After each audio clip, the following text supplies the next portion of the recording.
cosmos out of chaos. But we were in Bali at the time and we put it out of like, hey, does anyone convert vans? Because we bought this van regularly, and this guy came up and he's like, yeah, I knew him from the music business. Oh, you did? Okay. And now he's like a country star.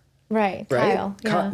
Kyle McKierney. Like, he's actually, like, since then he was like in an indie band, and now all of a sudden this guy, like, he's on like billboards in Toronto, and he's like totally countryed out. That guy made my van, man. Yeah, like, he's Kyle. Like, he's the sweetest guy. Like, I love this guy. To see him finally, sorry, I just need to give Kyle his day. Because it's like, because he works so hard at his art. Like, you know what it's like when you see someone so dedicated to art. Yeah. And then all of a sudden, like, they find what works in, like, for their authenticity. He's from Alberta. Like, he should have been in a country band from the start, I think. Whoa. And then he grew like a crazy beard and put on a hat and like, but found his essence and now he's everywhere. And it's just like, awesome. And he built our van. But anyways, he rebuilt our van. So he tore the whole thing out, and then, him and his wife actually, like, the wife added the beautiful touches to it. And like, it was like our Boho Beautiful van. And they even wrote it into like Boho Beautiful. They shiplapped the roof, and they put like a little, he put in a whole like solar power system on the roof so we could like run a blender, and we tried a juicer once, but it killed the batteries. That does not work. The juicer was no good. Tried. So how long were you guys, like, so 7 months you were in this van? Is this before you finally came to Austin? Yeah, well, we were first living in Austin, and then we had some friends that they were going to go and do this van thing. Mm-hmm. And then we said, okay, we'll do that too. And we had Mimi. And then we just packed everything up and did that. We just went. We literally packed up all of our stuff, sold our cars. Oh my gosh. Anything that didn't fit inside the van had to go. Yeah. That's so nice. Launched into the van. And we went south, down to the southeast corner, down to Florida, said hi to friends, went to Disney World, went up to South Carolina, stayed with family, and just were off. Quick pit stop in Disney World. Well, for me, of course. Yeah. How old was she? Was she 5? 4. Oh my God. I mean, come on, take a 4-year-old to Disney World. They're just watching the magic. How did she like living in a van? She could roll with it. Amazing. Yeah. She was tiny. She was. That's so amazing. And when the bed came down, it normally was couches on the side. Oh. And so when the bed came down, it had this cubby hole down the middle. And so we filled it with pillows. Oh, and that was her little bed. And then we got a puppy also. It was the cutest. And so they would snuggle down there together. Oh my God. So in my mind, I think she loved it. I actually got to just snuggle a puppy in this cute little cubby hole. That's so cute. Oh my gosh. It was good. So after that, you guys came back to Austin. Then we came back, and then, which was good, because then we really started the work we're doing now. Okay. And so you weren't really recording or doing kind of music at that time? Oh. That's so interesting. What about the freedom of that? Like, the van, like, because we understand, life, we sold everything. Yeah. It's so crazy. The Similar, mirrors, the mirrors here is like, it constantly reveals more and more layers. Music industry. Yeah, it's so crazy. But like that, the freedom of that was like, to us, I think the most exhilarating and thrilling, but yet scary thing. Yeah. Right? Like, how did you guys feel about that? I think it had both its things. Like, sometimes you did feel that feeling, and then other times just practically and logistically, it was not as pleasant as, or, the idea of it could be bigger than when you're actually doing it. And, sometimes with a child, and then just even things like, I have to go to the bathroom. On the highway. Find a bush. Well, it's funny. Anytime we put a video, or this can there. Don't get it. Juliana's the queen of the bush. Like, it's weird. I'd rather go outside than go to any of public, like, not public toilets, but like, the like porta potties. Like, I can't. I can't. Same. I will go in the forest, happily in nature. Like, happy to do it. Right there with you. I'll be in the forest with you. Between those two options. I think so. Yeah, I mean, of course. That's a neat. You're looking at these two. But to some people, culturally, going in the wild is like the scariest, like most uncomfortable thing. Like most people, like Juliana, would be like, "Yeah, I go in the bush," and people would be like, "Oh." Like, you know what I mean? Like, what? Well, I think for me, it comes from my childhood, because I grew up in like the countryside of Ukraine. So it's like, I ran around barefoot. Like, I use the nature toilet everywhere and anywhere I wanted. Nature toilet. You know, so I was like, I loved it. How do you say nature toilet? The nature toilet. Nature toilet. There's a translation there. There's right? gotta That's be. like- Kusti, which means bush. Bush. But so I think that kind of it connects me back to my childhood. Anytime that would come, like, oh, it's like when I was a little girl, you know. So for me, that's why I find the comfort of having to just go into nature. But I get it for maybe for others that have really grown up in like a city, you know, mentality where you need a toilet and sit on it. Then maybe it's a little bit strange to just like squat somewhere, you know. Are we recording right now? Yeah. Yeah, we are. We are? Okay. Because I want to tell a story. Tell a story. I mean, no, we're not. We're not recording now. Go ahead. We can always cut it out. We can. Anything can be cut out Yeah. if you'd like. No pressure. I'll tell What's you your later. nature toilet story? No, you know never mind. The can thing? I do. I did can. say this is the thing we Okay, didn't so talk about. there's Is this, you can get it like at Walmart. It's for travelers, I'm sure of it. I'm but sure you guys specifically had for one of girls. these in the van. No. Did you Did you not guys always? know? We always use the bush. So you just pull over? Oh, yeah, sometimes you open the car door and like use that as something to cover and just go. Well, and we did that too. But there's a little bucket But like that on you the can get. highway, I guess it's different because we had Mihu. When you have a child and they have to go, Oh, Yeah. yeah. you just got to be ready. And so, Yeah. but that was a whole thing. So he would be driving and I close the curtains. 'Cause, you know, yeah. And then she's like, I gotta go, you know, kids. I'm Yeah. like, right Drive now. as steady as you can. So at this whole process, it was this thing that you just put there and then you go, but then you have to, it doesn't have a cap. So I would have to put it into this can and like, Wait, there's pouring going on? It did have a cap. There was one that we got that had a and cap. it felt like he was doing it on purpose. Of course he wasn't, but it always felt like the van was doing more of that. And I'd be like trying to get it into this thing. And it was, This seems really situation. complex just to have something capture some. but you hey, know. after a month, it was like, boom, got it. Yeah. You found your grounding Yes. in it, right? I got this. Yeah. Oh, I love it, you guys. I love the memories. Van life's funny though, because it's such a romantic thing, right? Like the idea of it. And then there's always it like is. these, It's like we freedom. reminisce about it. I Yeah. think my favorite memories of us is when we lived in a van. I think like we always go back to like the most random things that you would end up having to either cope with or confront or deal with, or just like we had an app on our phone. What was the hiking app called? All Trails, yeah. And because we had a dog, we needed to hike at least once a day. So, Yeah. 4 months traveling in every state, you find the most amazing places Mm-hmm. by just typing in like looking for a hike in the middle of Tennessee. And you just end up in like the most glorious place that you would have Wow. never known Yeah, exists, that's right? true. So the discovery of that, like, and the randomness, like it was just such a like, I don't know. I think it also adds to why we can't stay still in our life anywhere anymore. Well, we're Because- much more still now than having a child, of But course. still, but 3 like, weeks passes if we're in one place. Yeah. We're like, I feel like we should go somewhere. Yeah. Time to go. Do you guys get that too? We do. Yeah. We just got back from Bali a few months ago. We're Time here. to go. Yeah. Yeah. Grounding in, handling some stuff. How do you next guys? plan is How do you guys forming. like living in Austin? Like, what's it like? Like, is It's nice. I really love Yeah. the springs. Like that's the pool. the Barton Springs? Yeah. Yes. I think if it didn't have that, I don't think I would be as pooled.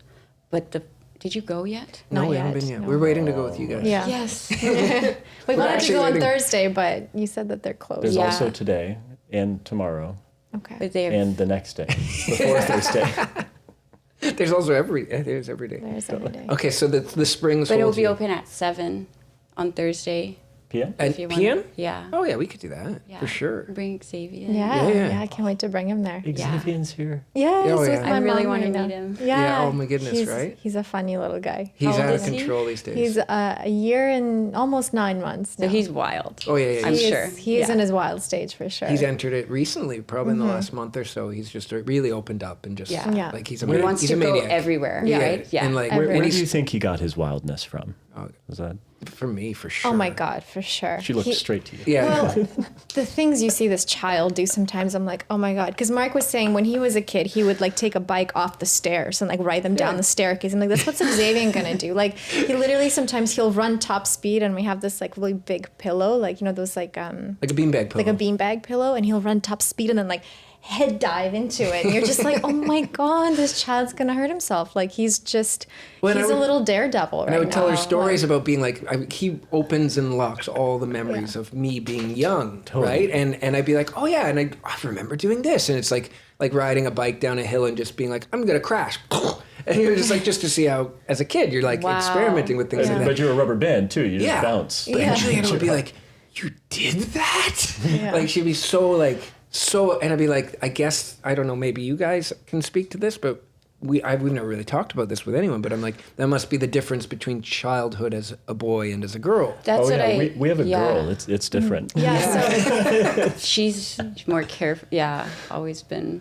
well, because I know I wasn't like Mark, so like as a child, I wasn't as crazy. This is your fault. Like my thing, I remember I was probably around just a little older than him, and I used to get in so much trouble because I used to love, I think it was, maybe it's Hercules, right? I think He-Man. You liked holds He-Man. a ring to the sky and a lightning bolt hits it, right? So I used to love this cartoon Hercules, like the old school one.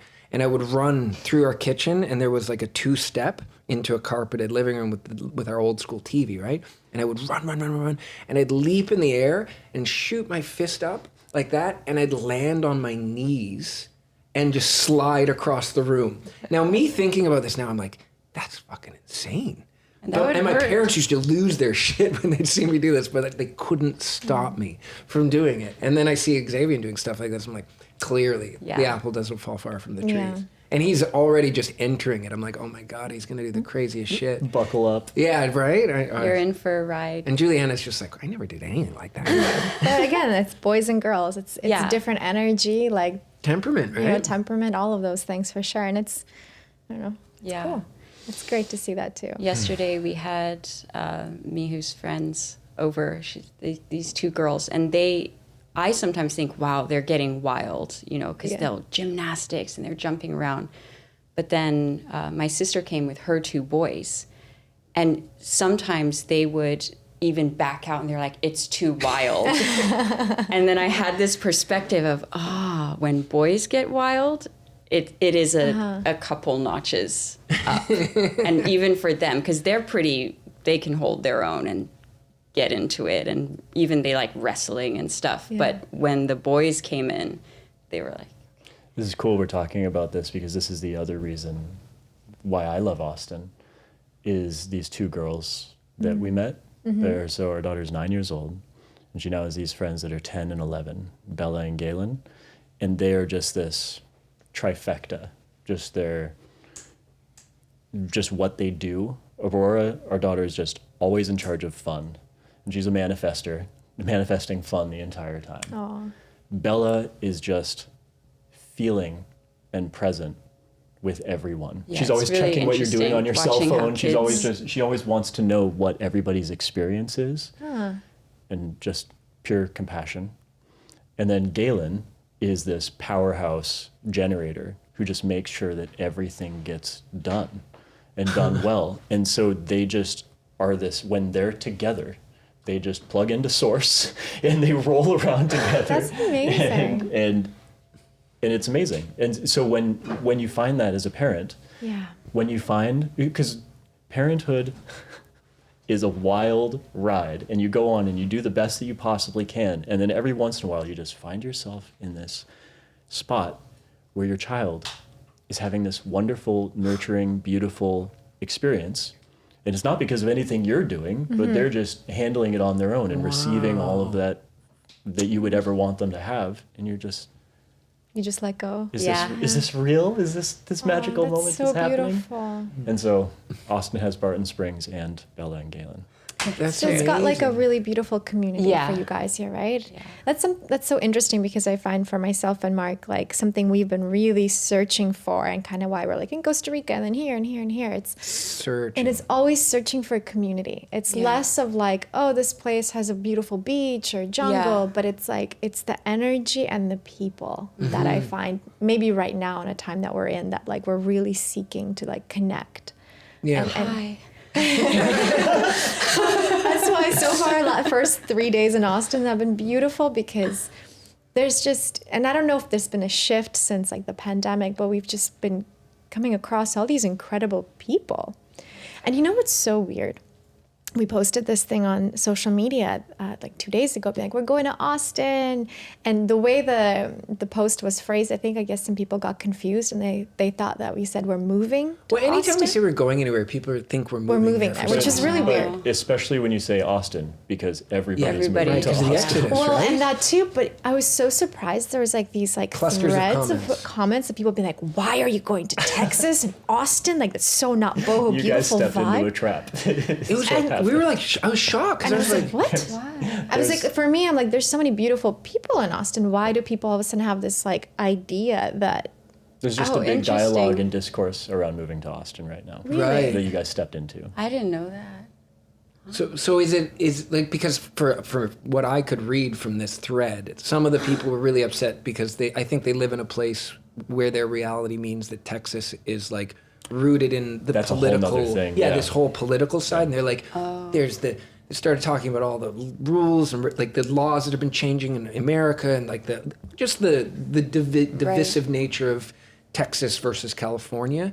And then other people were just like, and there's no gun things about like they lived there and they almost got shot one. And I just like, it's like, this is like Austin? Like we've been here for 2 days at this point, and like the city's slogan seems to be like, Keep it weird." Austin weird from what I've noticed. And like everything's so like eclectic and artistic and like beautiful. And we've met so many beautiful people. And like, I was really shocked to see it. So we actually doubled down. Today we posted another thing like, we're in Austin, it's awesome. That kind of thing. Well, We're we just also like, said we're right, here for we're 2 in weeks, so like people, don't keep saying that. Oh, you're moving to Austin. It's like no, we're not here forever. Yeah. But we're here for 2 weeks. But it was so surprising. That's why I know Interesting. so interested to know like your guys' experience in here, Yeah. because clearly I'm like, wow, there's some narrative going on There that's is. like very polarizing for But people. there's also, it's really special here. Yeah. I think There's a beautiful reason why so many people are coming here. Yeah. There's just the traffic is tough, and there's so much going on with so many people moving that it creates friction. But I think maybe there's something depending really on special. what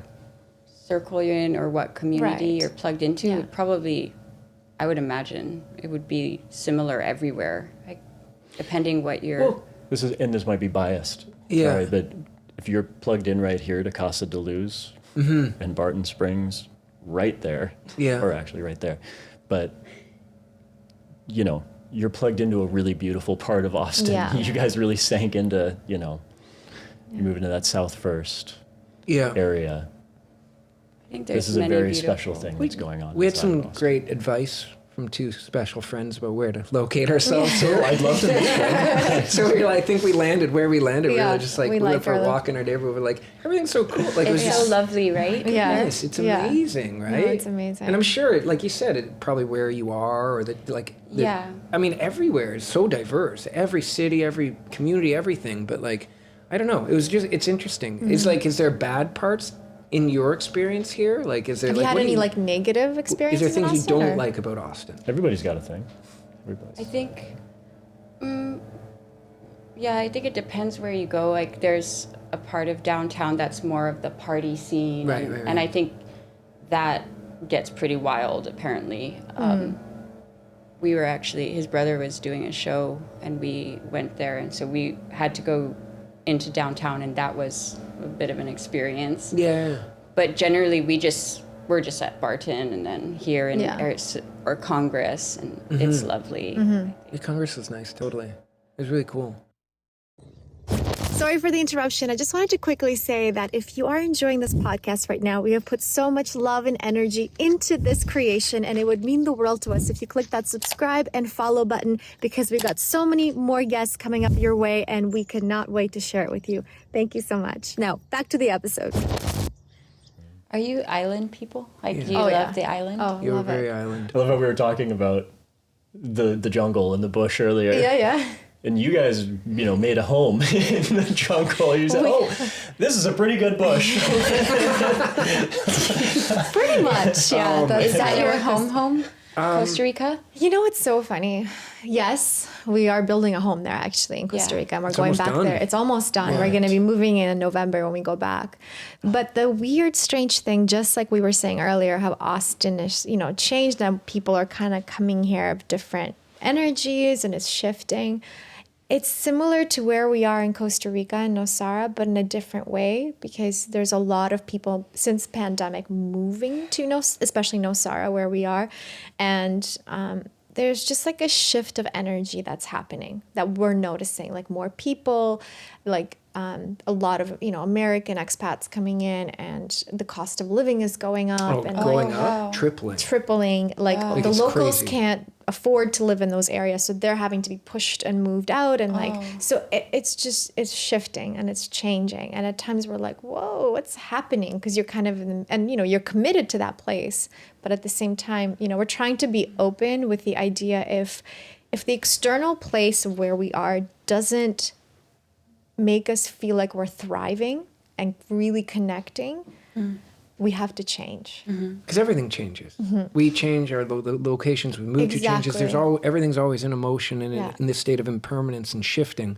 And I think we've spent a long time telling ourselves that Costa Rica is our home. Like, this is where we will, grow old. This is, like, we tell ourselves this narrative, and we like really cemented psychologically into the fact that this is home to us.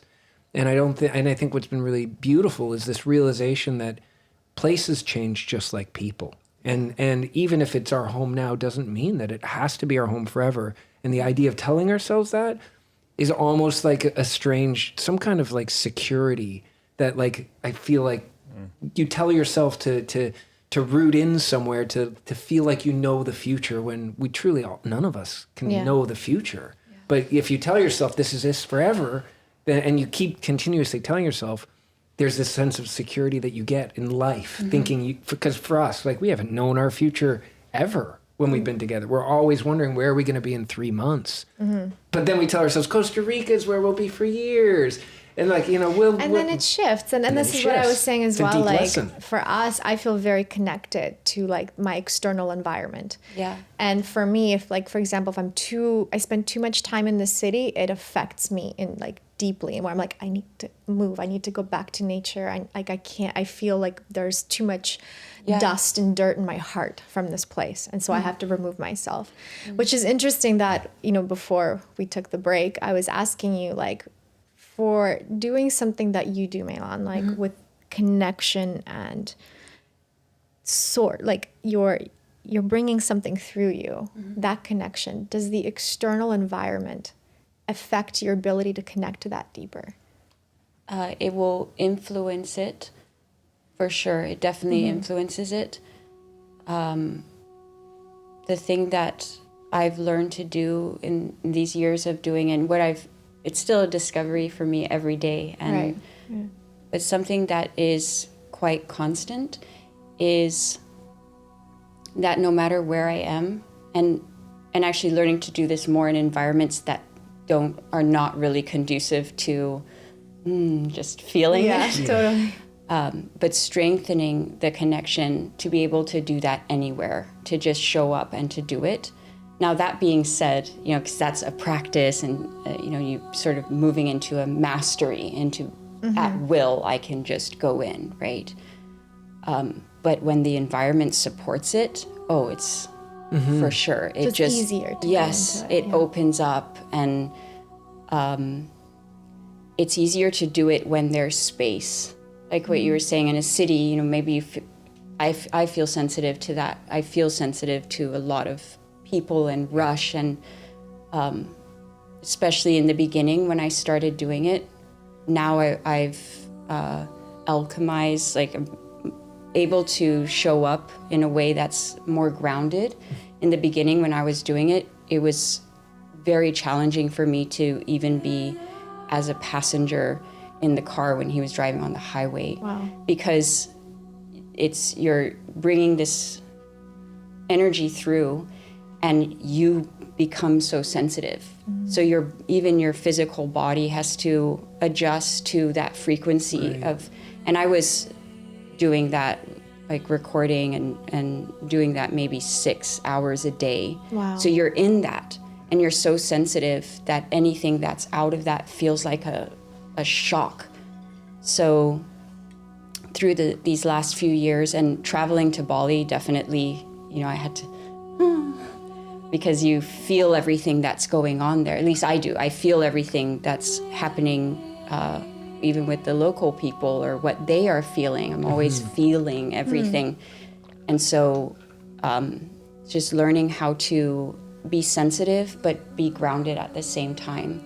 And I do feel the environment, if you're in an environment that is more spacious and connected, it naturally can just open you up. How much of that do you think is environment or the energy inside the environment? Like you talk about the people and the what's happening there. It's curious because I think like for us, I think we see it separately, but they both contribute to an overall feeling. Yeah. And so we're highly sensitive to both, like, which is interesting. And do you find that in your process too? Do you mean being sensitive to? Like, is it more environment or more energy, or do you see it synonymous? That's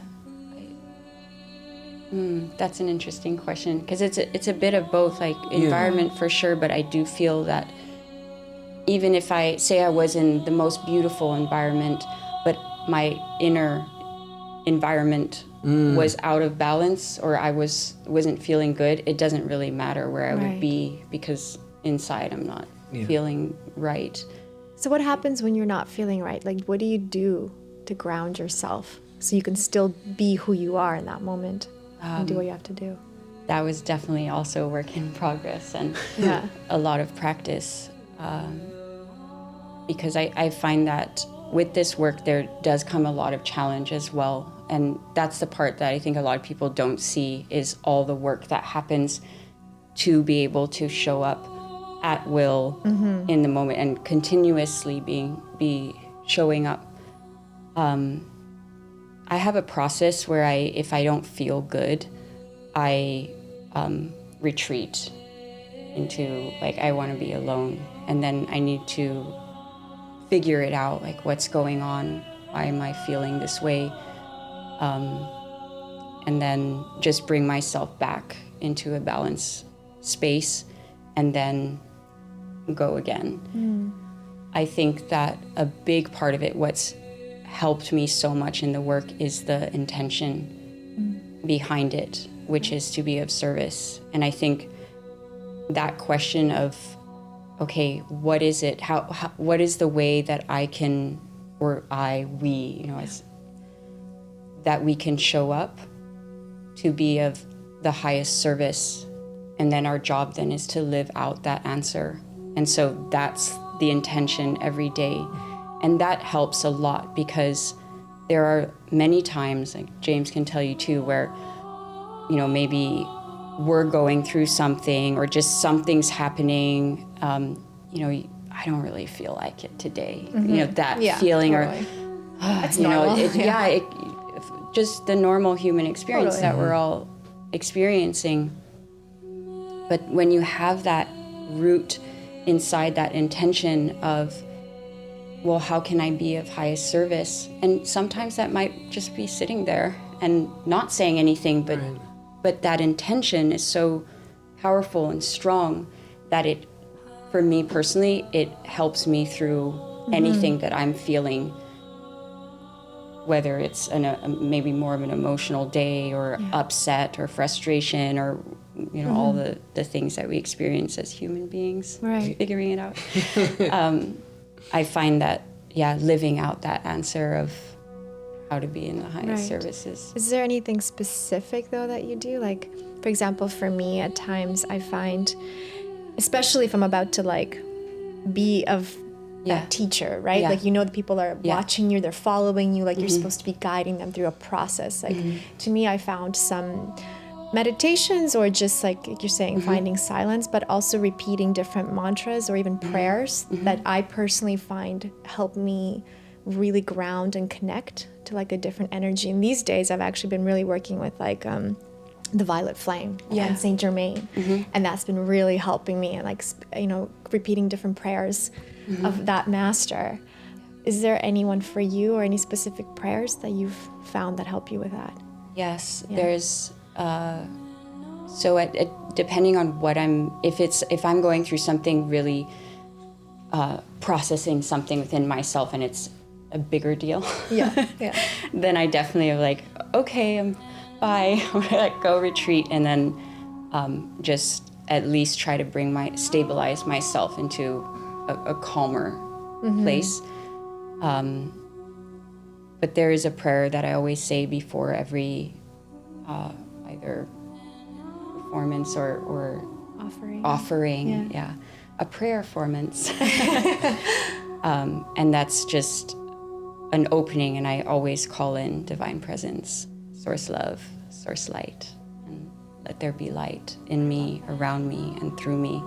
And whoever is listening, that what comes through is just what they need to feel that shift and change within themselves, or love, or whatever it is. I love that. And that practice of just being open, like I'll put my hands open even in that gesture of I'm open and I'm here to be an instrument, and I'm grateful that I get to be that, and thank you, and come in. And then that always just boom, that's the alignment.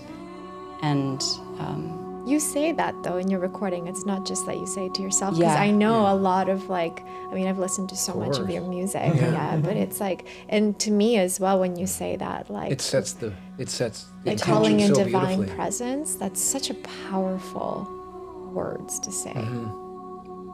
So I always say it before. Like he knows that too, because he's on the other side doing his magical thing, and then that's the prayer, and then he'll say, "Whenever you're ready, love," and it's so sweet, beautiful. I know. And then it's like love into the space. Do you feel the energy, James, when that happens? Like you feel the energy shift, like there's divine presence that just comes in? Yeah, but it's not much different than other moments being around her. Yeah. It just isn't even more of a calling in. I definitely feel a difference. It's interesting. One of the things that I love about what you guys do is the video creation and the video production, the way that your videos start and come into that's practice. a tone too. And I've thought about it a lot, is what she's doing right now, because that is there before every single performance. Is that actually something to include as, to even show the grounding of what's, let's let everybody else experience that as well? Or is that just her personal practice that she's doing before she does her thing? And normally what we've always done, I love the way that you guys bring the energy into your videos. It's something that I want to figure out. I'm still trying to just figure out. And, what part of the message brings it through. I don't know. Maybe it's time that we start including the prayers that she creates before. I know Mark's in here right now. No, I think that's of course. It's interesting because we talk a lot about how to start what we create and what the reason and the intention is, and sometimes we feel like when we're not putting enough heart and intention into just the setup, we recognize how important that is for us in the creative process, but also in giving people the opportunity to connect deeper and to have that as an option. Show them a door, and they can literally just skip in front of it if they don't need it. But if it serves them, and if it fulfills the intention that we hope, which is to, when we shoot a class, it's always very much it's a very connective process. Like we find the space, we spend more time finding the right spot, not just for a visual, but for an energy, than the actual shooting of the actual class. Because we would, especially when we traveled, we would hike beaches. We'd spend all day driving cars looking for the right, and then when we find it, it becomes a part of the process of what is going to be created. And so if you're going to spend that much energy to find that energy, to us, we're like, how do we communicate that energy? And so we end up making these really artistic, serene intros and videos and figuring out what would be said and how to do that. And some people literally skip it and they're just like, I'm here for the class. And it's like, okay, that's totally cool.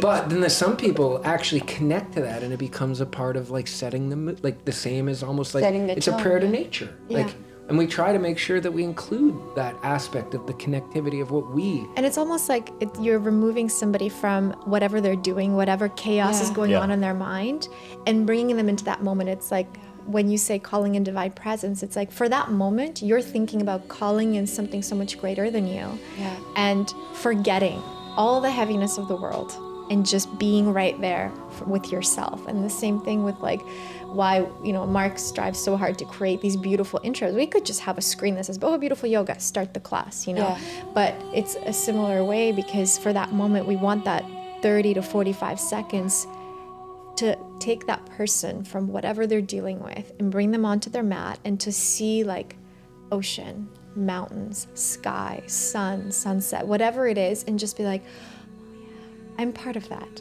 Yeah. I'm part of all of this. And the adventure to getting there, too. Yeah. It's Right. I think you guys are doing such a good job of this. Just an excellent job of. And I wouldn't be surprised. I'm loving this moment and just processing it. I wouldn't be surprised if. I live in this. So as we were getting in the car on the way here, divine presence, and she called it in on the way here. So I live inside of this. It's so beautiful. Prayerful bubble. But I think. To nature. Yes. Oh my gosh, thank you so much. What is Thank this? It's blue lotus, and apparently We're gonna go on a Egyptians journey. used it to dream better. To dream better. Blue yeah. lotus, just blue lotus, like, and milk, or what Well, is there's it? other stuff. Like in coconut it. milk? What do you mean other stuff? Where are Some we headed? tinctures, Where are we headed with this? Some magical- rose petals on where are top. you headed with this? I Let's just see, don't even let's find think out. about it. Just Egyptian elixir. Heidi, you have one too. But right? if it's from Third Eye Lounge, which Yes. is right beneath us, It's in probably Costa really- de Luz, Really Beautiful. good for us. this is going to be magical. Oh, for well, sure. cheers, guys. Cheers to everybody. Cheers. To being, Thank you guys. to being here. Yeah. in Being person. here. It's Oh my so I just keep having these. I'm just sitting here quietly. I'm like, I know it's surreal because we've had a few conversations now with you guys, but it's always been this barrier of a screen. I know. But it's like now to be in person and 3D. to like the 3D and feel your Yeah. energy like this close. It's beautiful. And also how I think it's 5 years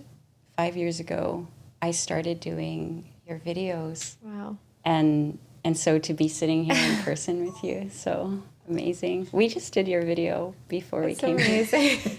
It's funny. I listened to your song this morning too. Really? Your It's a angelic great- healing one that you posted yesterday. I think. Yeah. I was meditating and I need some Mei-lan in my life, and it just like it put me in a beautiful place. So thank you. It's a divine connection. Yes. Divine connection. You're supposed to shoot it. I don't know. I don't did. know because of the rose petals and Oh yeah. there's like a little Thanks The rose danger petals are in my element to tummy. it. I think that's Heidi's, Chewing They them. went down. that's Heidi's touch, right? You put those little guys in, or did they come with Well, I had some help Thank you. Heidi. from Thank you. downstairs. Oh, Amazing. from Cynthia. Cynthia, Who is, yeah. well, it's just love the community around here. But she just got back from Burning Man. She's she's beautiful. She dances here locally. She's just one of the energetic people who's just bringing fantasticness to Austin. Wow. And around community, you'll see her performing on stages. And herself, she's now making music as well. So- Wow. And she just made these for us. That's amazing. Have you guys been to Burning Man? No. No. Have you guys? No, we never have.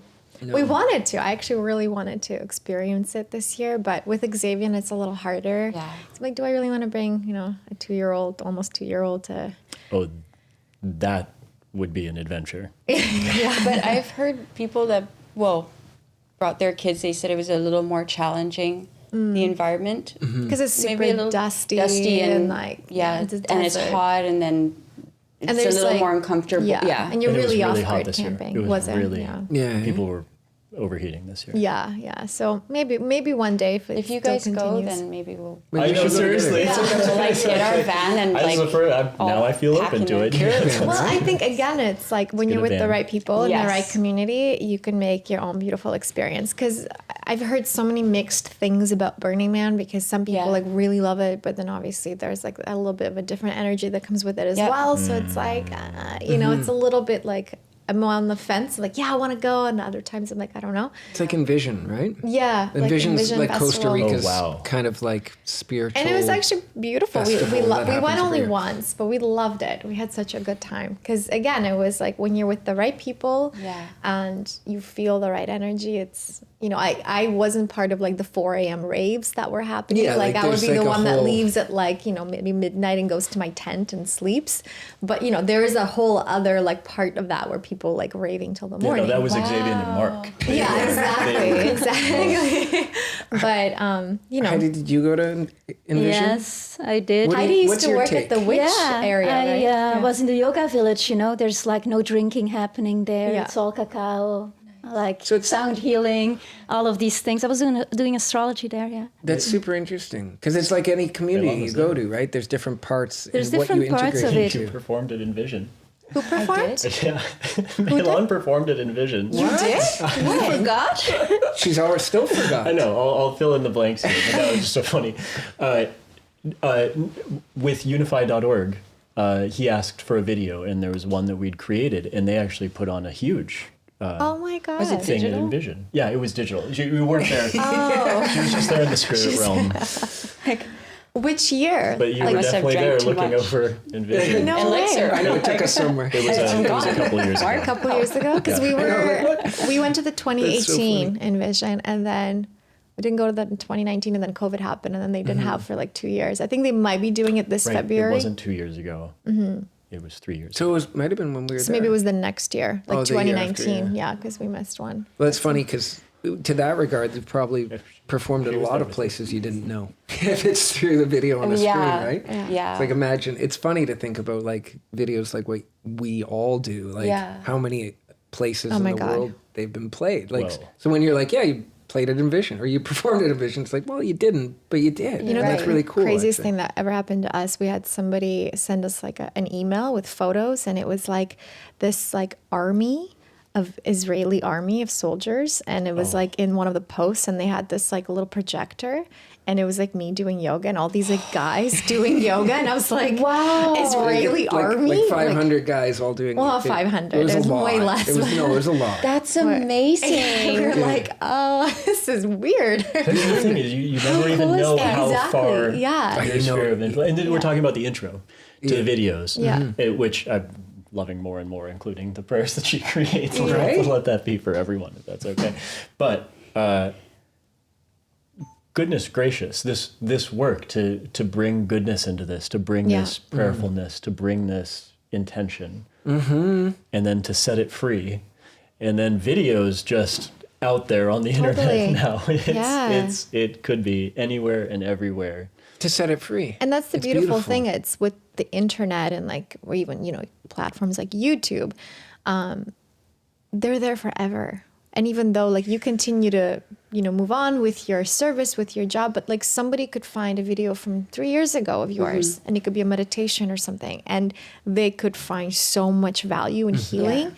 And you even forgotten that video exists. But someone like, oh, you know, this video connected, it's healed me. And you're like, wow. So like your work keeps on giving. Yeah. And that's the beautiful thing about the internet, right? It's like sometimes I struggle because I find there's a lot of darkness with everything that goes online and social media and things like that. But then if I focus my attention on aspects like that it can be used for good. It can be used to spread the message of love and light and heal people that may not be able to travel and see you in person and have that opportunity to hear you, you know? So it's so special. Just the idea of the connecting, like you set it free, like you said, and then you have no idea the connections that it makes or who gets exposed and finds value in like in a moment that you captured, that you found something from so long ago, and it lives almost in it as eternally as we have the internet, it will live that long to share whatever it is that someone needs at that time. And I find that that's one of the most fascinating things about it. And I mean, even look at this, like the story of this,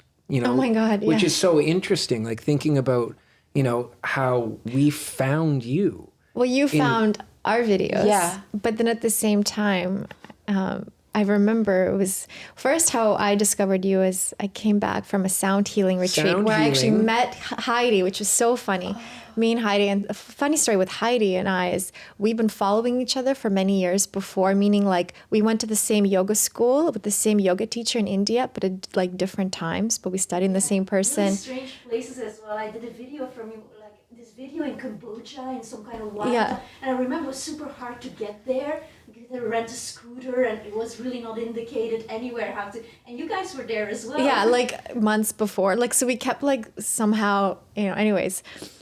I meet Heidi finally at a sound healing retreat because, well, it was supposed to be like a sound healing course because I've always been pulled to like sound bowls and I really wanted to learn more about music and the healing powers of frequency. But it wasn't really It wasn't that. training. And Heidi it wasn't really training in the end. It ended up being a beautiful retreat, but it was still wonderful. Like we didn't actually touch a sound bowl the whole time, which was so weird. Which is crazy because she's like, I'm going to go learn to, like, my first learning and teaching of sound bowl and music and that kind of music theory. And I was just like, that's so amazing. Like, I was so excited. Like, my heart was like, just like, because I feel that I've been always pulled towards it, but I didn't actually exactly get what I wanted, but I still got a beautiful experience out of it. And I met Heidi at the same time, and now we're, That's friends what you ever were since. supposed That's to. exactly right. So that was the reason why. So I come back to Vancouver Island after the sound healing retreat, and I'm working in my office, and all of a sudden I just like hear this like angel voice coming out of Mark's room, and I was like, what is he listening to? And I like literally came into the room. I was like, what are you listening to? He's like, I don't know. I just found this girl on YouTube. And I was You like, have wow. Ninja Google Foo. I do nothing. It all just, the universe brings it forward. He found you, and then I was immediately like, wow, like I've been looking for someone like this to help, like, because the way you were channeling, it's almost like you filled that void for me where I didn't really need to continue wanting to learn how to play sound because I just turn your music. Yeah, you never touched a sound bowl after you that. give me everything that I need. I'm like, I have more than enough. I don't need to play it myself, which is so funny. But anyways, that's for like a week after that, not a week, for quite some time after that, our house was just all your music. Yeah. Like, because we Yeah. have a system that goes through the house so you can play it and plug it in different rooms and things like that. Yeah. Of course. And it was just like, So it that was- became a little mini obsession for a while. I yeah, think, but I until we used left, your actually. music to help, like for meditating and for other times. I just needed to, like, again, because I found you were the only person out there that could help me connect to that divine energy, that way you connect to it somehow. Whatever your words you say, your sound, your music, it just like it helps me go and I connect to it at the same time. Yeah, To the source. it's amazing. And so I remember randomly then at some point I wanted to share that with our community. So I reposted one of your songs. I don't remember what it was, but I was just like, voice of an angel. Like anyone that is looking for, beautiful meditation or sound healing, like you have to, see Mei-lan. And then I get a voice note from you. Yeah. And I was like, oh my God, Mei-lan. She sent us an Instagram voice note. And We it was lost it. I was following. We lost it when we got that like, voice oh message. my God, that's so cool. And was then you were like, unbelievable. wow, I do your yoga videos. Yes. It's just like, That's funny because we lost it too. Yeah, we were so shared excited. I was like, Juliana shared the video. We oh do my a video. God. So anyway, so crazy how we connected in that way. And then I learned that we share the same birthday together Yes. too, which is even crazier, May 16. Like there's so many it's- yeah. interesting synchronicities here. The mirror, the reflective Yeah. mirror that Then continues. Mark and James look similar. Come on, There's a- I just want to hang out with you and talk he was shop. like, I can't wait to talk with I Mark. seriously. It's amazing though, like the music, the side of music, like the deep Yeah. history of music leading into like a spiritual awakening to some degree is like, I think of such an amazing thread to be able to be trained in the life that we had before and then apply all of the skills of those arts to being able to share such powerful content. And it really just comes down to like being able to use that experience and to find someone like you that as well. I mean, I think I was telling Tommy and Robin earlier, I was like, believe he wrote a song every day and recorded like what's that, give that the context to that story, because that's one of the most fabulous creative endeavors I've ever heard, and that to be from you, and like it's so beautiful. Engineering boot camp. Well, I'll try to keep this under 45 minutes, this explanation. No, it was amazing, and it was teamwork, and it was a band that I was in, 4 guys, and we all lived in the same house, and very quickly, we all had studios in our room because we needed to have workstations, and it was just every day. It was just creation and creation. Started from Kyle writing a song every single day, which, by the way, this has never been disclosed, but the book that he was reading, that I know the inspiration came from. This is an exclusive release, you guys. What was it called? The Artist Within? Is that the Artist book? Way? The Artist Way. The Artist Way. I love that book. Word. Yeah. That's like that. I still write in my book every day, my morning pages, because of that book. The Artist Way is one of the most powerful tools for anyone on a creative path. I know. I saw it on his book stand one That's day, crazy. and then a little while later, we were doing a project and making music Wow. every day. So it came from him. Wow. And he said that, and I thought about it. Not long, the next day, I came to him and I said, I want to record and produce every single one of those songs that you're going to make for the year. And then we did it for a day, and then the bass player and the drummer heard it, and they said, oh, that actually sounds pretty good. So we want to do this too. And so bass player mastered it every day, and the drummer made a music video for every single one. And we all collaborated on the music. We were all sending it back and forth, and it was wild. There's something about that kind of level of like dedication to craft. I think that you learn when you do it like that allows you, I find, to find love in the process more than the result. And I think that's something that we've really focused on with Boho from the beginning. And I think that was the first main message when we began, that we made sure to preserve and to nurture as like delicately as we can, because it's so special to know that you're doing it for the reason of doing it. Like the idea of writing a song every day, I think, to me, I find it so fascinating because of what it takes to actually write the song every day. It doesn't even matter what it sounds like in the end or what you do with it. It's like to put yourself through that kind of diligence and that kind of dedication and service to the art and to the source and to everywhere that it comes from. Like that to me is like, to hear that you did that, and to know also on a collaborative level and on a co-creative level, like that's not, especially with band dudes, that's not an easy thing. Yeah. Well, we broke up after that. I'm not surprised in a weird But way. we survived until December 31st. Wow. Yeah. Wow. But something when I met him, and he told me, he was using Logic, and I know when I was in Belgium, I had a couple of friends who wanted to be producers and engineers, and they got that program and they just left it because it was so complex Yeah, to just on your own to figure it out. Yeah. And when I asked him, I was like, oh, how did you learn? He's like, I taught myself. Say no more. That's so impressive. I was so wowed by that because I know it's not an easy program to learn. Oh my God, yeah. And just It's a language. and to to just go in and be able to figure that out and create on the fly, like that's another. Yeah, I love this. Speaking of sound level. engineer, hold on, this is driving me. Oh, let me help you out there. This is my job. That's so good. Okay, we can continue. You're amazing. Did we get that? Oh, that's so beautiful. No, but Logic, that program too, that is... It's complex. It is. I think it's a language. Those things are languages. All the tools that we use, whether it's cameras or programs or all these things, they're some are an easier barrier of entry, but they're all like learning a different way to communicate. I think maybe it is for everyone, but I think what we try to focus on is like, what are we trying to communicate? And then how do you see a tool and help that enhance what you're doing? Where I think when you look at it reverse, like people thinking about the result, like what do I want to accomplish? Right. Rather than what do I want to communicate, then I think there's like it kind of bastardizes it in a way, which makes the process less enjoyable of learning that language or of learning that tool. And it's something, I mean, we had never touched a video camera before. I was going to ask. Never. Like, it was like, we're like, okay, let's make a video. Let's Like, put it online. How do we do that? I never opened like YouTube as other than like maybe seeing a cat video. And we're like, let's start a YouTube channel.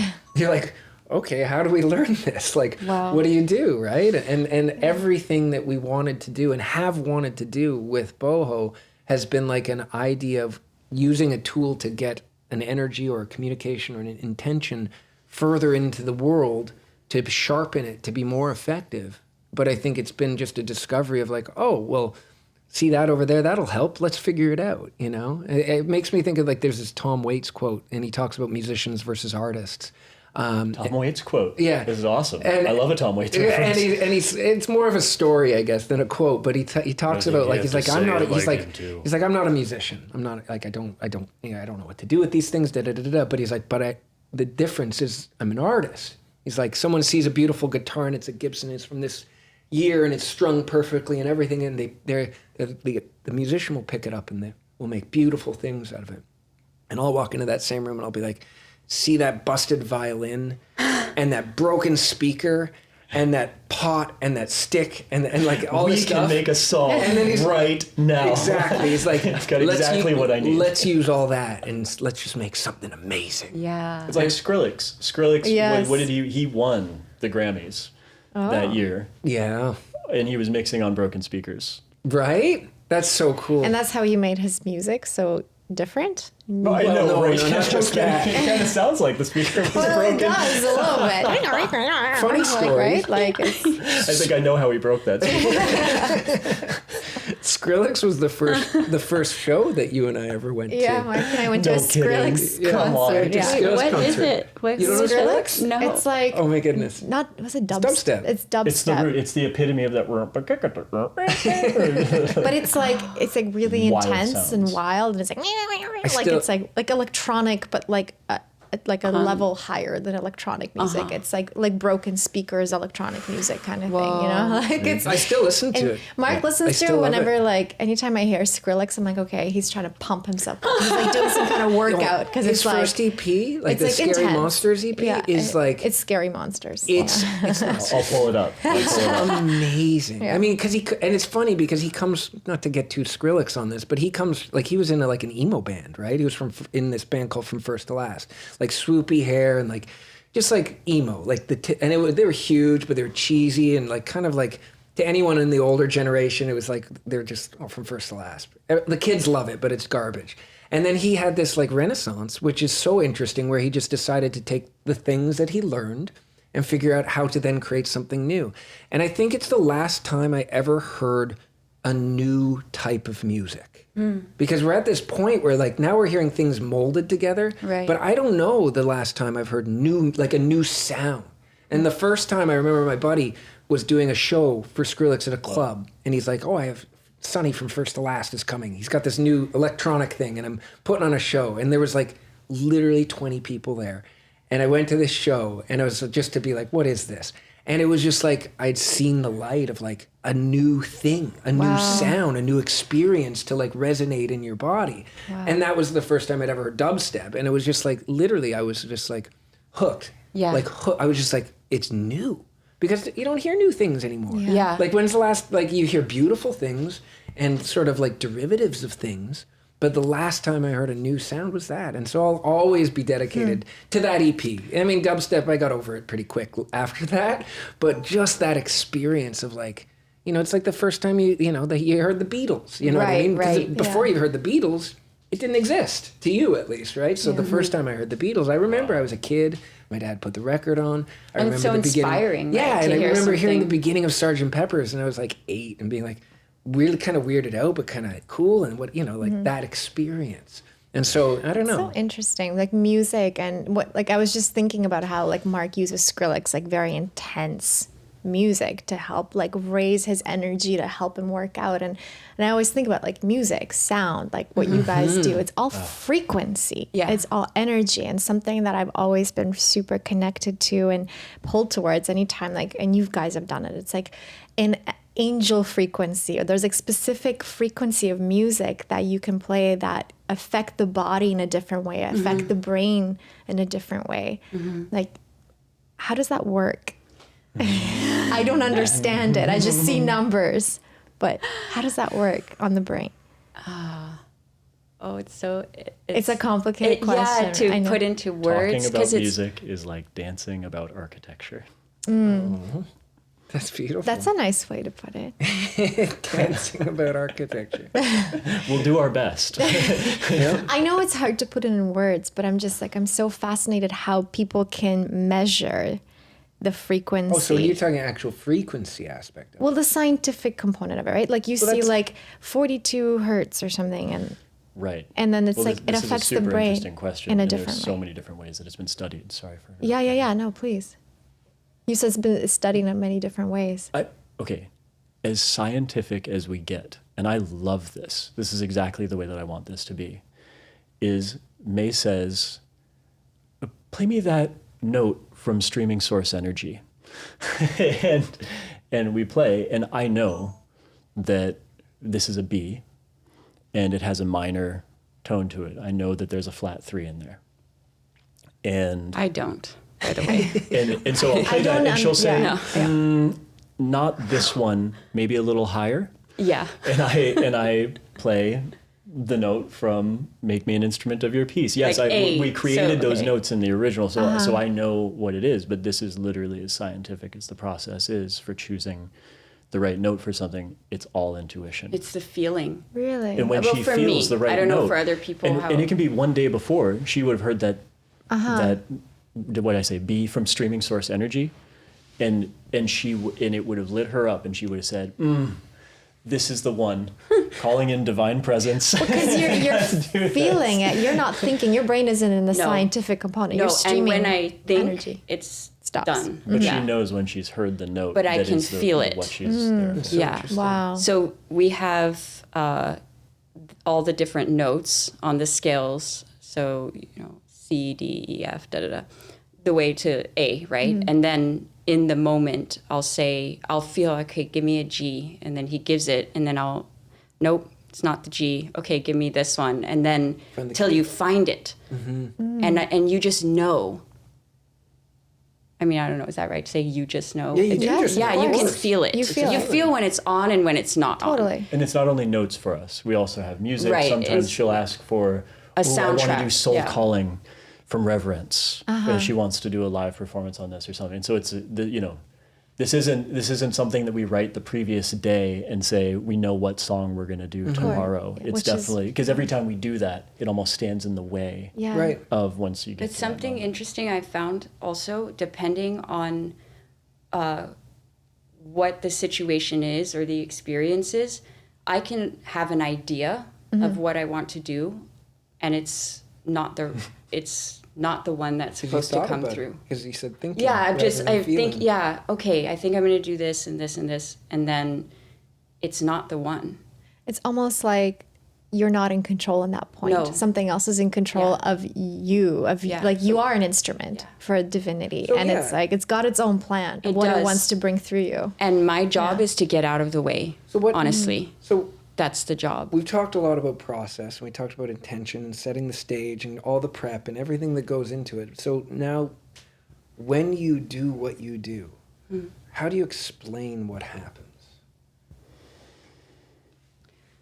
Inside of me, when it's happening. What is it? What's going on? Oh. Because we know the result of it, and it's fucking astounding. So now I want to know, from sitting in the driver's seat, what's going on? Okay, so the best way I would describe it is I move out of the way. Thought,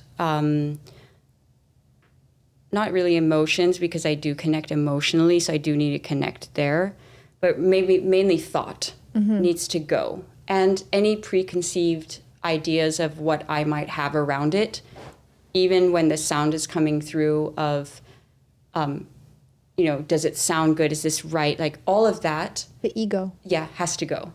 Just go. And then I enter into a state. I would call it a source state. That's the best way to describe it, because it feels very pure, very loving, blissful, opening. It's spirit. Like that's the way I can, the best way I can describe it is spirit. And if you break down the aspects of what spirit is, it's love and joy and peace and harmony and all the beautiful things that is there. So that becomes this pure state. And then it's just opening up. And that's another process too. Like, and I vocally train every day to make sure the instrument is good for when the sounds do come, that I am able to give those sounds. And so it's really opening up. And I actually hear the sound. Wow. And then I translate it through. So it's a combination of hearing it, experiencing it at the same time, because what you feel, I feel that same feeling. And it's very emotional for me too, because it's so much love. Like I want to cry a lot of times from the feeling that's coming through. It's really healing for me. Wow.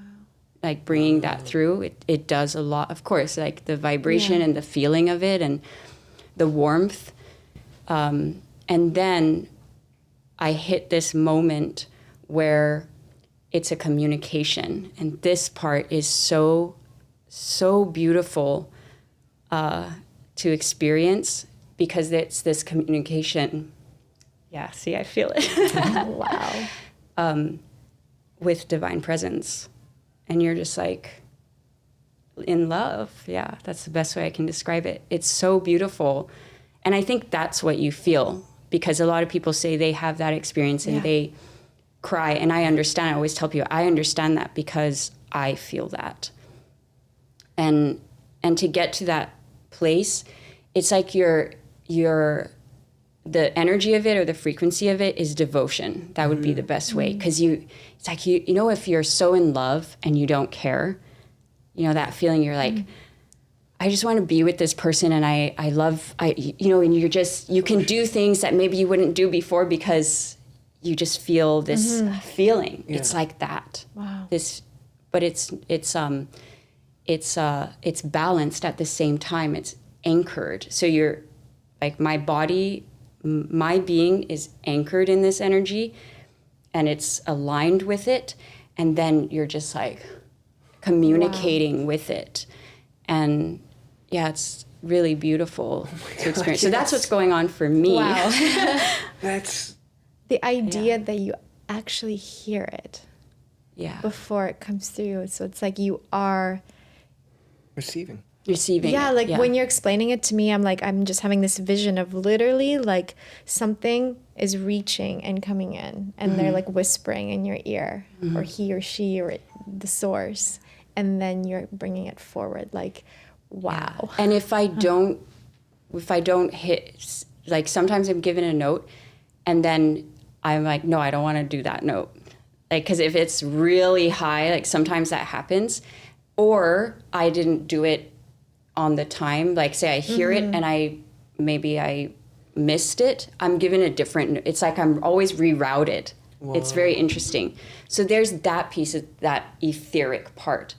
But then there are also certain sounds that inspire, that's something that comes from inside as well. It's like an earthy thing, an earthy feeling.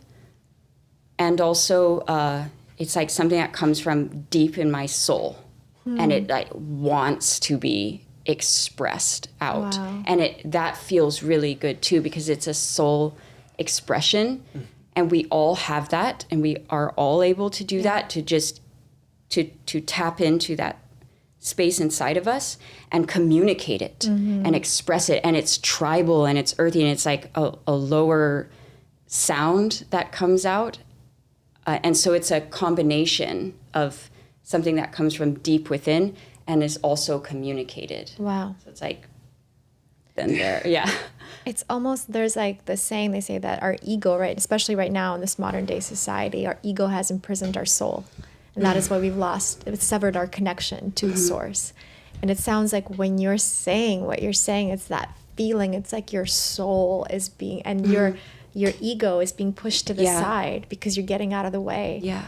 And then your soul Can is coming come up, through. Yeah. and you're reattaching yourself to the source. Yeah. That's so unbelievably powerful. That's so Holy, beautiful. wow. That's really, really intense and beautiful. And I feel we can all do that, in different, maybe different ways. Like for me, it's singing. The medium is singing, but I feel in creation, speaking, whatever it is we're communicating, we all can tap in. And I'm sure you all experience that, right? When you are creating something or expressing something, it comes from when you feel it. Of and you're course, like, Totally. I feel this. Yeah. Right? And when thought is suspended. Yes. Well, that's the thing. It's the ego that has to, the ego doubt, is, the fear. that gets in the way of the source. And what's buried under there as well. And that's why they say you can find your greatest gift hidden in the shadow, because it's also telling us something. Like there is a purpose for it as well. Like those doubts and the fears and whatever comes up for us, I feel there is a purpose for it too. It is communicating to us. It's trying to tell us something. And when we can have the courage and the strength also to be with it and unravel it and just, okay, I know you're there. Like I had that conversation with myself so much, especially in the beginning. Okay, I know you're there. I know you're afraid, but it's okay.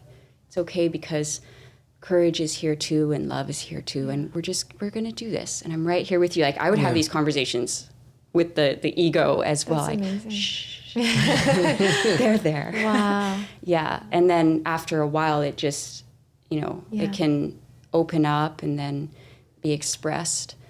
And I feel that this is a time on the earth as well where we're all lighting up in our own ways to bring more of our light and our love and power and expression out, Right. because the world needs it. For sure. We're just there now. Our children need it. I was remembering the last part. Think of the children. They do need it. Yeah, they do. For sure. We all need it. My gosh. And so this is the time for us to rise up and say no to the fear, or, okay, fear, I know you're there, but love is here too, and that gets to be stronger, and we get to give attention to that so that we can come alive with who we are and what we're here to do. And all of us contributing, there's not one gift greater than the other. It's all complementary, and we're here to work with one another. And I think that's the shift that's happening. Okay, so you guys, I have the inside scoop, and I love how all of the language that you're using right now, that Mei's using. Get ready for this next album, because there's a reason she's sharing right now exactly what's been coming out musically over the past while and what's been recorded and all. And so exactly what we're talking about and communicating and listening to is exactly what's coming through in this next album. And when is that coming out? Good question. Well, we're creating it right now, and I'm calling the album Rise. And it's going to be more rhythmic, because I've found there's something, of course, really powerful about this stillness. And I've really, the last few years, have gone into that of, okay, sitting down and grounding and still. And now I feel, just with all this change that is happening in the collective, that when we can be anchored into stillness and combine that with movement, something really powerful. Of course, all your work's about movement, and something really powerful happens when we can move that energy through the body. So the intention with the album is to help people, when they hear the music, that they naturally want to move their body and help the energy, like whatever is stuck and stagnant inside, release and come out. So, and that's so important, the release aspect, because I also see that in yoga. Like one of the most healing practices of yoga I find is yin yoga for me. And I've seen that in other people, right? Is when you're have to find stillness in a really difficult position that gets into the myofascia, which a lot of energy gets to be stored. And then that energy is coming up. And you hear people say like, I don't know why, but I was holding this pigeon pose for 4 minutes and out of nowhere, I just started bawling my eyes out. I'm like, that's amazing because it's energy and that energy was stuck in you and you weren't releasing it. And now this is the time for it to release. So that's so beautiful because what you're saying with the music that you're creating, it awakens something in people, right? It stirs this energy. It like finally shakes this energy to wake up. And whether that is negative, positive, like it's all energy that they need to cleanse and just like move and clear. So being able to provide an opportunity for people to move and release it. Well, to find another way to get it out. Give it permission to leave. What's really interesting as well, like the shamans, they say if you are ill, when was the last time you danced? That's what the shamans say? Yeah, when was the last time you sang and when was the last time you danced? Yeah. And so to give them that, that's really, to give the people that, that's really wonderful. What's interesting as well with when Heidi and I were at that sound healing retreat, one of the things that I loved, we did get whiplash after it together, both of us. I have to hear this story. One of the things that the guy, Darren, who was leading the retreat, who's a beautiful human being. Darren's amazing. I met him actually recently in Toronto. One of the things that has helped him, he said, that he's learned from the Aboriginal tribes is shaking.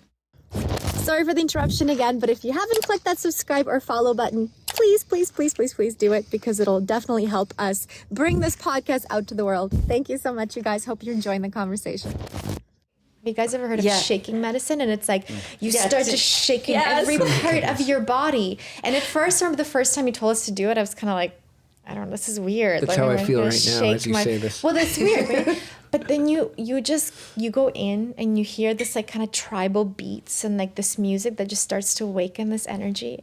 And you close your eyes so you don't feel kind of weird being with other people around you. And I did it. I shook my whole body. I was like shaking and like doing like very like tribal things. And I felt silly doing it, but I kept my eyes closed. And I remember there was a moment I actually I started feeling a release. Yes. I started tearing up and like anger and frustration and love. Like it was like this roller coaster like that went through me of energy. And I kept shaking and yes, and Heidi felt the same way. I literally got whiplash. So the next day I couldn't move my neck. Too seriously. Yeah. Like I was like, I can't turn my neck. What's happening? But I felt so cleansed at the end of it. And it was because of that, it was like that was something different for me because I've always just stuck to like yoga and like finding stillness and that definitely helps, or just like a static dance where you're just kind of like floating around, which is great too, don't get me wrong, that every little thing is helpful, but this strange therapy of shaking your body intensively for 20 minutes to tribal music and like sweating and like just like it like wow, it was so powerful. And you feel so clear after. It's that permission, giving yourself permission to let go. Like the fact that you said 2 or 3 times that you had to either close your eyes or you felt silly. That's that ego. It's that conversation with yourself about like worrying about the things that were conditioned that keep that thing inside that we all need to release, like they keep it trapped in. And whether it, like you said, like whether it's through music or through dance or through yoga or through whatever, or just through conversation, there's a flow in life that when you're able to suspend thought permanently, you like, if that's possible, that is the ultimate, I think that's the ultimate liberation, to then actually be the truest expression of what it is inside of you that is your truth. It's like when you think about like Jim Carrey when he went crazy for that while, and like I don't know if you ever saw, like he had this like disassociation just for that while. When he had a disassociation period from his identity where he was convinced that he had to let go of the Jim Carrey that the world understood, the avatar, and he literally would like he just released himself, and it was strange and weird and hard to watch at times, but also like thrilling to see someone actually just be like, I'm just going to be my truth. And you really did just let it be. Like to suspend thought, to close your eyes. It's funny because I mean he's wild. Yeah, he's been wild forever, And then to just allow, instead to try to fit it into a Hollywood standard of what's okay for Wild. What's really funny for Wild. Yeah. What's really, Yeah. It was sad though. I seen him come back to the Jim Carrey avatar recently, and I'm like, oh, you're back being like, I'm Jim Carrey, rather than just that weird expression of like, and just telling it how it was. Like he said some wonderful things just about Hollywood red carpets and just how what a joke this whole thing is, and just seeing things for their truth and just being able to to speak to that. I think that that's something that, to speak truth. Most of us have such a hard time saying how things make us feel, or saying trying to find the essence of things rather than the conventionality. Okay? Oh my goodness. Sorry, I'm choking on water. Something wants to rise. Yes. Well, I think with the letting go, are you okay? Sorry, yeah. I just went down the wrong way. Oh, You know yes. what I mean? I know, Yeah. yeah. Sorry. Don't Yes. You have time. Before I started, or right when I started this work, really when I said, okay, I'm going to do this, I had to go through a really intense process of letting go. And I didn't even realize how much I was holding on to fear, and because I could feel for a while, especially when we went in the van, when we were traveling, that was really when I felt Spirit you need to do this. And I was, no. For so long, I just didn't want to do it. I didn't want to be on camera. I just was so comfortable in my bubble. And so that was a work in progress. But I remember the time when I was going through something really intense. And the best way I could describe it is letting go of a very deep survival pattern that I had. And, when we're in survival, it's fear, lack, everything that would come with that.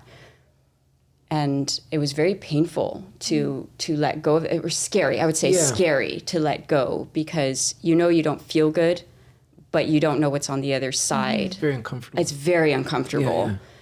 And I remember there was a very specific moment when there wasn't anything for me to hold on to anymore. I almost felt like my environment, everything around, was just falling away. Wow. And I couldn't understand. And that was the trigger of, my survival. It was a very interesting time. And I remember there was this moment where I just closed the door, like I told you I do. I'm freaking out.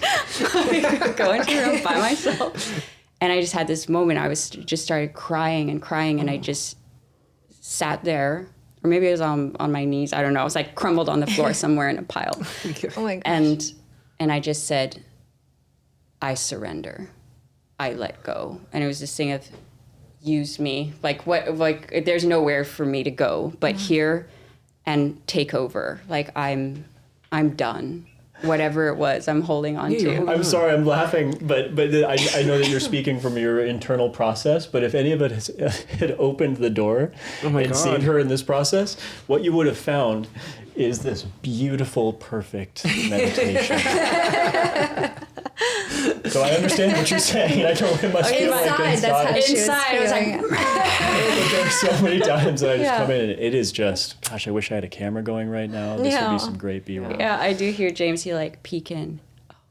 Close his door. No, I think this time was different, because I was definitely crying, and but just let it go. And then I think it was that weekend or something, I said, okay, put on the camera, I'm gonna go live. And then I just went in and I did it, and it was it just took off. Yeah. How good did that feel? It felt, it was whoa, what's happening? But at the same time, peaceful, because I knew, I was now I'm on path. Right. Mm-hmm. And I knew what I was doing before was not on path. It was just a version of it. Well, not even. It was just, I wasn't saying yes to the soul path. Yeah. And and it actually becomes more uncomfortable after a while to not do it than the fear of doing it. And that was kind of the point that I was at. It was just so uncomfortable. For sure. And so, I don't know, for anyone listening, I think that's a lot of people are at that point now in their lives where they know there's something more for them, but there's a fear. And it's that threshold of just into the unknown.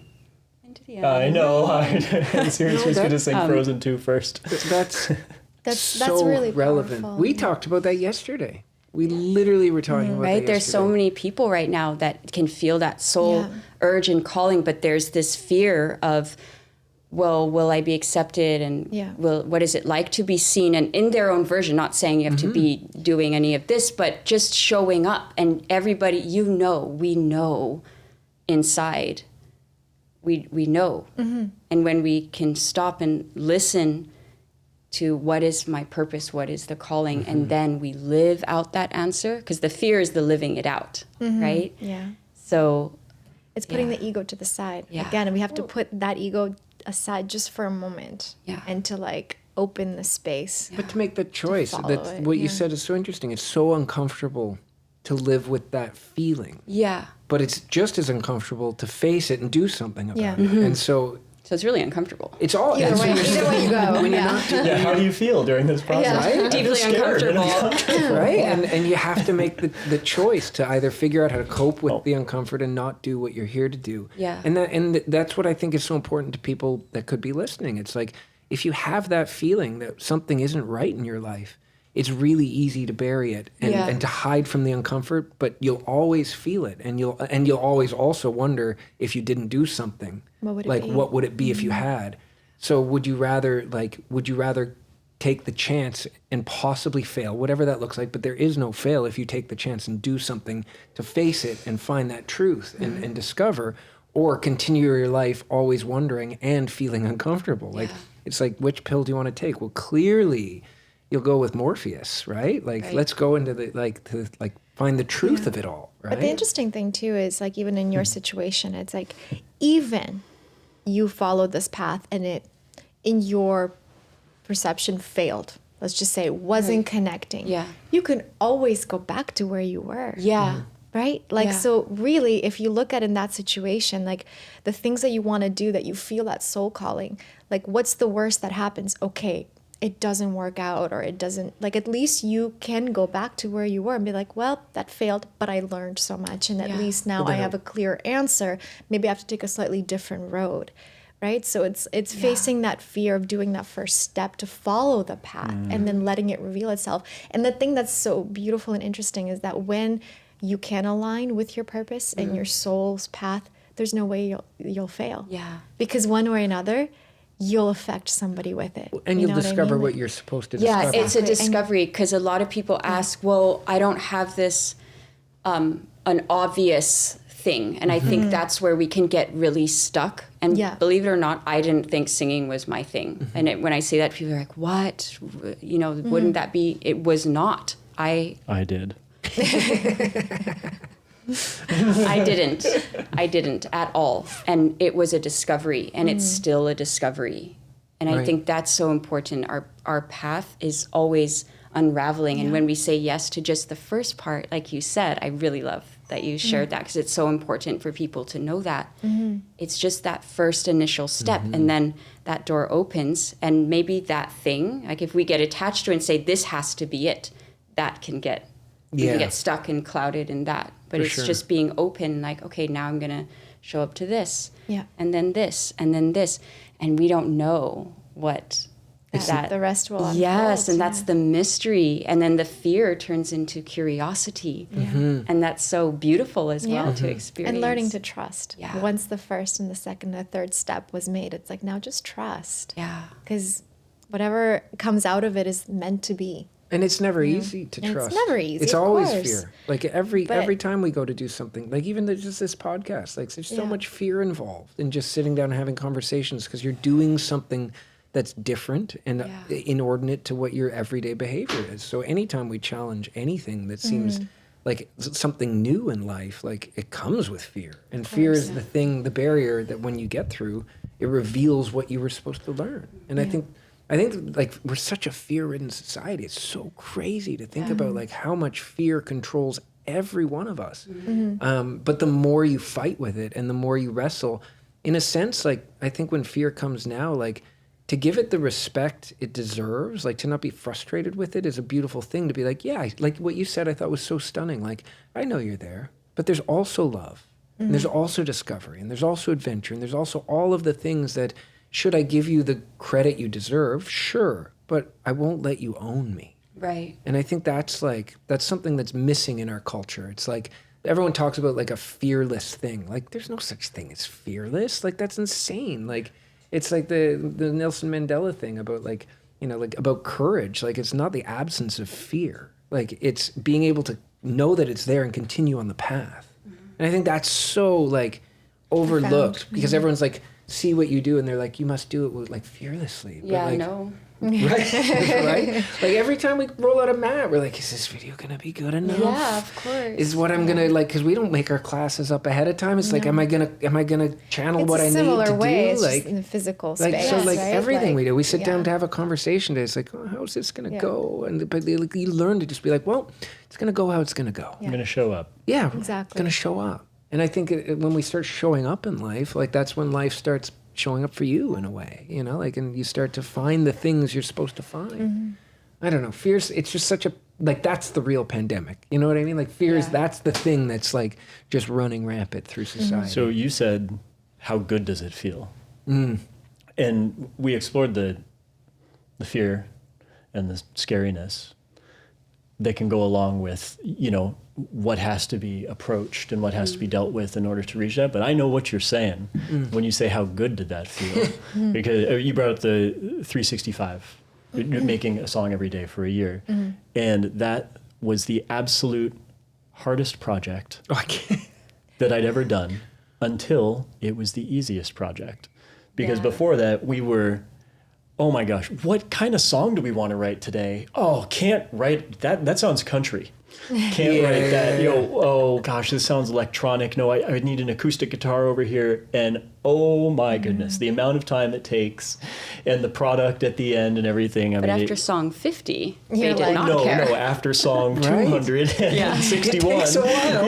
I'm sure. Yeah, then it became the easiest project in the world. And we were making Liberation. Santana, crazy guitar solos. The drummer was writing Star Wars songs with guitar solos in it, and the singer and we were making a cappella songs, and we were making songs about adventure. We had a friend come over with a saxophone. We had a magazine crew come over, and we made an article while we were making a song with somebody who'd never sung before but had done chants. And a woman with a violin, and we recorded an orchestra of violins, and this guy recorded this note at the beginning, and he was a sound engineer, so he made this ripple that expanded in delays and contracted. And it was so fast, and it was so easy, and it was awesome because I'd had that experience of just bumping his peg that was standing in front of me. And there was this peg standing right in front of me. There was this darn peg, and why didn't it just move until I was like, oh. And then suddenly I recognized that every single peg and thing that was in the way just rolling around it and all That's so cool. Like water. And that feeling is so good and so amazing. And yes, it's surrounded by all of this work that there is to do and all of this thing, but it can be done. Yeah. And also a rhythm and a relationship can be built with it. Right. That is feeling. The relationship. Good, rewarding, wonderful, loving. But it's awesome. And it's there, and just knowing how, it's like the Stephen Prescott book, like the Art of War. No, The War of Art. Yes. The War of Arts, and it's I think that and The Artist's Way are two of the most incredible books to pair with each other to learn the idea of, like, if you want to embrace that part of you that is expression, to do it every day, and to do it and understand that, every day there'll be difficulties and resistance and all kinds of things will come at you in every different way that it can try to come at you to convince you not to do that which you're supposed to show up to do. And it's not about the result, it's about how you dance with it as you go and the relationship you have with it. Yeah. And I think that's, like, even with what we do, we did, when COVID hit, we tried doing a video a day. We did a video a day for a while. For a couple of weeks. For yoga videos. Yeah. And it changed the way we do videos. because you learned really quickly that, is it this, is it that, or is it going to be like you learned to just surrender and to allow it to reveal itself how it was. And it was, and it's never been better. Yeah, it's never been better actually. Yes. It just shaped and molded you and like doing your creative process slightly differently and make it a little bit easier on yourself and not worrying about every little detail thing that like really in the end wasn't that important as we thought, you know. So it was just like, because the next day you're just doing it again and so again. you're like, that simplifying the process, which was also really necessary that for which us. does not serve fades away. Exactly. So speaking of creative projects, like what do you guys have coming up now? So you have a new album coming out. We don't have do we have a date for that yet, or no? Stuff that Yeah. I want to share. Oh, can you share? Can I? We're going to be in y'all's, well, not around the corner from you, but down in your direction. In Costa Rica. Mei-lan is performing in Tulum, Mexico on January 20th and 22nd for the Zen Experience Tulum Music Festival and Spirituality Festival. That's amazing. What? Isn't it a retreat? It's a retreat. It's a retreat, and you can get tickets. And Really? go. Oh my God. And Deepak Chopra's there. He's speaking, as well as many speakers and performers as well. And it's the first time that they've put this on, but we had a meeting with the guys who were putting it on, and it felt so good. It's so nice to just find community. That's cool. That is amazing. And so this is the first in-person international Mei-lan performance. What? And it's coming up in January. In Tulum. Have you guys been to Tulum before? You like it? Yes, I do. No, there's beautiful communities and pockets of Yeah. amazingness, but It's probably there's like also all places. like all also like places. Austin. Sometimes you're like, whoa! It's like there's some pockets that are like Well, like you super said about party like and- the nightclubby area here, like it's It's Tulum. very intense. when you drive down Tulum's like main beach street, It's like- anywhere past the sun setting, you're like, where the hell am I? Like it's intense. But then there are like certain specific locations and little like hotels and restaurants that have beautiful spaces that provide like this energy, which is so unique and different, and a community of people that the come art there, and like the creativity. Yeah, so it's beautiful. You'll love it. It's like the energy is intense in many different ways, but even just being there for a week, you guys will have a you great guys are gonna time. love it, Yeah, yeah. it's really cool. But yeah, No, it's like one of those kind of like really unique, like creative hubs. Yeah. And with creativity, as we're kind of discussing, comes the diversity of all of it, right? So you have all people there for all different intentions. And that's funny. Like it goes back to being here in Austin. Like I see that here too, because it's so accelerated on all sides. It feels like, which is really beautiful to find your way through it, to find what you're looking for. It's diverse. yeah, Right, for sure. So that's amazing. That's really guys. exciting. That's really cool. Y'all going to be in Costa Rica in January? We will be we actually. will. We will. I mean, it's a short flight. Yeah, because don't we have to sort of Or cross you- over Or you guys come down On the after. way back. on the way back? Right, for sure. Yeah. Maybe you guys can come by. We'll be That down would there be for really sure. cool. That would be amazing. Oh my God, it's so exciting though. Wow, that's gonna be a powerful. So is that like, Concert. as far as performance goes, like that's your first international performance? Like how does that work? Non-digital. Non-digital. I mean, she's Okay. done many Yeah, that's what I mean, live yeah, in person. like- She did one in Russia and Ukraine. What? In person? No, a digital performance. But He's but- asking about in person. Yeah, exactly. This is the first in person, In but she person. has absolutely done international. Ever? events. No. Like here in Austin, do you I perform? did. Not really. I haven't been. Been or haven't at all? I've done a few here in Austin, but not To like a large group of people or anything like that, or maybe Not like once this. or twice. Not like this. Yeah. Not like that. And mostly everything we've done is online Yeah. and then just, either making albums or a course or Right. right now a lot of our focus has been on the app. Just creating that sanctuary for people when I wanted to have something that the same thing that I do, like plugging in, that there was some kind of platform that when they would come into it, Yeah. they were plugging into that frequency And so that was when James said, well, let's do an app. That's amazing. Yeah, so I love a that music sanctuary to just come in and you unplug from mass consciousness for a while and just plug into this and then receive that and then go back and bring it. So that's been a lot of our focus. Your energy. And people should download it. Yes. 100%. And we obviously will include all the links and everything. Well, Yeah. y'all Thank you. get ready. It's coming to the iOS store. Ooh, Oh, cool. okay. It's coming. It's coming Do you know when is this podcast released? in the next few weeks. Well, it's now available, Yeah, it's now available. There you go, exactly. It's now available. which Okay. is so Amazing. exciting. That's incredible. That's incredible. Oh my God. Well, I mean, y'all know that journey. Yeah, oh, it's Oh, yes. insane. Oh, yeah. And You know, that's why, we've like, been using and loving and enjoying Mei-lan inside of your app. That I was so know. beautiful. I know. The Ascension course. Mm-hmm.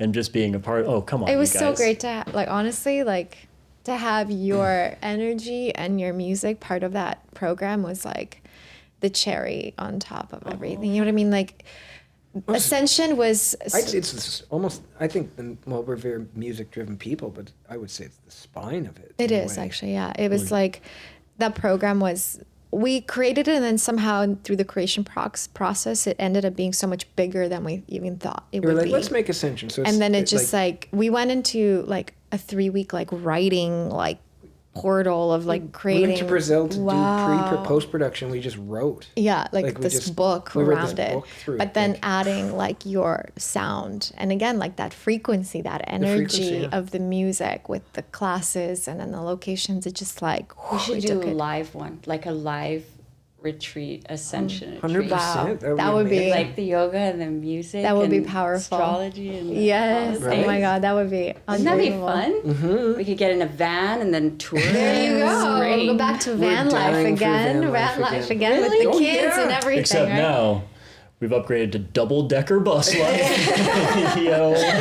No, we're so starving to be back Yeah, in the van. I Like love to. when we leave Austin, we're We're actually gonna do a little road drive trip to Sedona, just so we can drive we and just, like we love driving. Like we are drive people. Like We we've love driven it. Canada back and forth coast to 6 coast. times Oh, maybe at now? least. Yeah. No, like 6 times in 2 years. Yeah. Like Yeah. over and like we just love to drive. Well, as we're wrapping up this, I was a little gift that we wanted to bring to you guys. A little collaboration that we were thinking of doing actually with this company called Sage to the People. But they make these beautiful handcrafted little gifts. Thank you so much. You're welcome. Wow. Thank you, Yeah. guys. And it's called a little karma kit. Oh, and it's ethically grown and sustainably sourced. As it should be. is. Yeah. That's so beautiful. It's just a little something. And you Thank said earlier, you. like we have so much Palo Santo in our house. We're like, well, here's a this little is a more little to more. Well, we add. have like 2 sticks. Oh my goodness. Guys. Okay. Well, thank you. yeah, I thank you, mean, guys. Thank you so much for today. Oh, we're so grateful to be here. beautiful conversation, and I'm so excited to spend some time with you both in Austin as we're here for 2 weeks as well. Mm-hmm. Swim in Barton Springs. Mermaids. Mermaids, Yes. be some be mermaids Mermaid. together. Merman. Mermaids. Yes, Wow. thank you so much for having us. Oh my and God, yeah. It's really amazing to be connected. And I know it feels like we've known you. Yeah, it's like totally. we're just re-meeting. It's just That's a right. little reunion in person. Yes, in finally. person.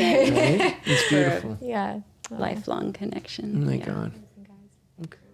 Thank you.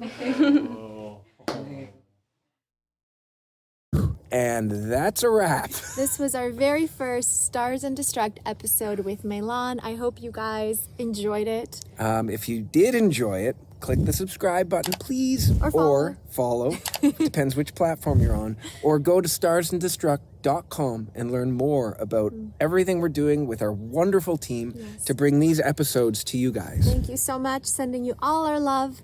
And we hope to see you again in our next episode. See you episode 2.